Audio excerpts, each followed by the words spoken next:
ہمارا موضوع سود کے متعلق ہے۔ سود ایک ایسی لعنت ہے جو قرآن کریم کے اندر اللہ تعالیٰ نے سختی سے منع کیا، اور احادیث طیبہ کے اندر سخت جملے میرے کریم آقا علیہ السلام نے سود کے متعلق فرمائے۔ سود پورے ہمارے معاشرے کے اندر رچ بس چکا ہے۔ ہمارا تقریباً جتنا بھی نظام ہے وہ تقریباً سودی نظام چل رہا ہے۔ قرآن کریم سورۃ آل عمران آیت نمبر 131 کے اندر اللہ تبارک و تعالی نے ارشاد فرمایا، سورۃ آل عمران کی آیت نمبر 130 ہے۔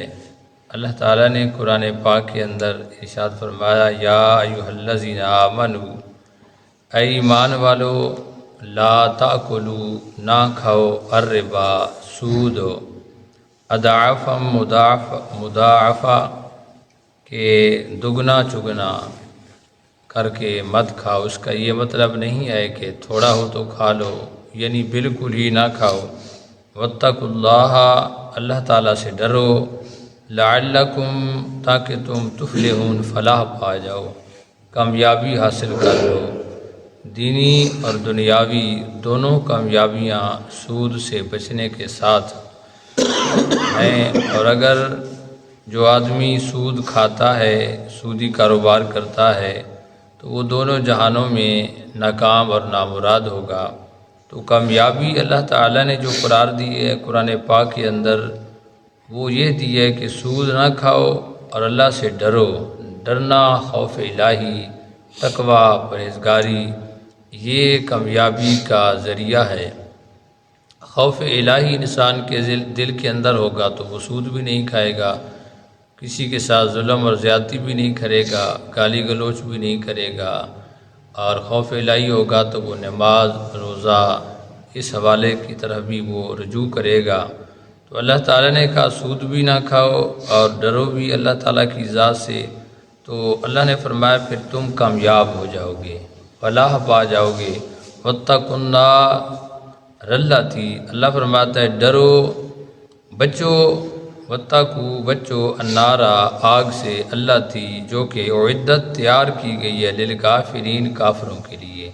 پھر اللہ تعالیٰ نے یہاں پر آخر کے اندر آیت نمبر 131 کے اندر اللہ تعالیٰ نے ہمیں پھر آگ یعنی جہنم کا تذکرہ کیا اور کہا کہ اس سے بچو، جو کہ کافروں کے لیے میں نے تیار کی ہے، مومن کے لیے نہیں کی۔ ہاں اگر مومن نے وہ کام کیے جو اسلام سے ہٹ کر، تو پھر وہ آگ کا ایندھن بن جائے گی۔ حضرات گرامی، سود ایک بہت بڑی لعنت ہے، اور یاد رکھیں کہ جو آدمی سود کا کاروبار کرتا ہے، سود کا لین دین کرتا ہے، اس کے گھر کے اندر ناچاکیاں، لڑائیاں، جھگڑے، فسادات، اولاد کا نافرمان ہو جانا، اور بہت سارے وہ مسائل کا بندہ شکار ہو جاتا ہے۔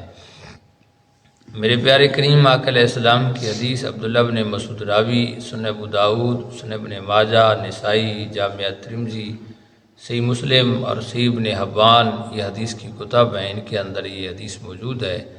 حضرت عبداللہ بن مسعود فرماتے ہیں کہ لعن رسول اللہ صلی اللہ علیہ وسلم آکل الربا و موکلہ، کہ میرے کریم آقا علیہ السلام نے سود کھانے والے پر بھی لعنت فرمائی، اور سود دینے والے پر بھی اللہ تعالیٰ نے، نبی نے لعنت فرمائی۔ بتائیں کہ جس کے اوپر اللہ کا حبیب صلی اللہ علیہ وسلم لعنت فرما دے، اس کے پلے میں بچے گا کیا؟ تو اس کا یہ نہیں کہ میں تو کھاتا نہیں ہوں، میں تو آگے دیتا ہوں۔ تو اللہ کے نبی صلی اللہ علیہ وسلم نے دونوں پہ لعنت فرمائی، آکل الربا و موکلہ، کہ کھانے والے پر بھی اور سود کا آگے کام کرنے والے پر بھی۔ بلکہ اس سے بھی ایک سخت حدیث ہے جو کہ مسند احمد کے اندر موجود ہے۔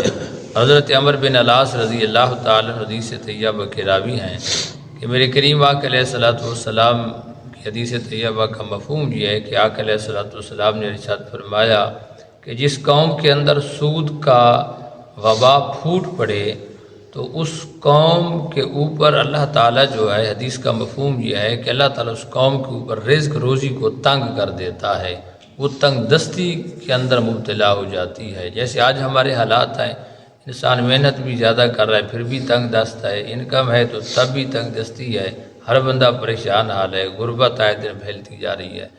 تو آقا علیہ السلام نے ارشاد فرمایا کہ جس قوم کے اندر سود کی وبا پھوٹ پڑے اس قوم کے اوپر جو ہے تنگ دستی مسلط کر دی جاتی ہے، اور جس قوم کے اندر رشوت کی وبا پھوٹ پڑے تو آقا علیہ السلام نے ارشاد فرمایا کہ رشوت لینا دینا عام ہو جائے تو آقا علیہ السلام نے ارشاد فرمایا کہ پھر اس قوم کے اوپر رعب، دبدبہ اور خوف جو ہے مسلط کر دیا جاتا ہے۔ اب دیکھیں ہمارے حکمران وہ خوف کے اندر مبتلا ہیں، سب کچھ ہے، ایٹمی طاقت بن کر بھی آج ہمارے ہاتھ باندھ دیے گئے، اور کیا وجہ ہے؟ سودی کاروبار چل رہا ہے، رشوت عام ہو رہی ہے۔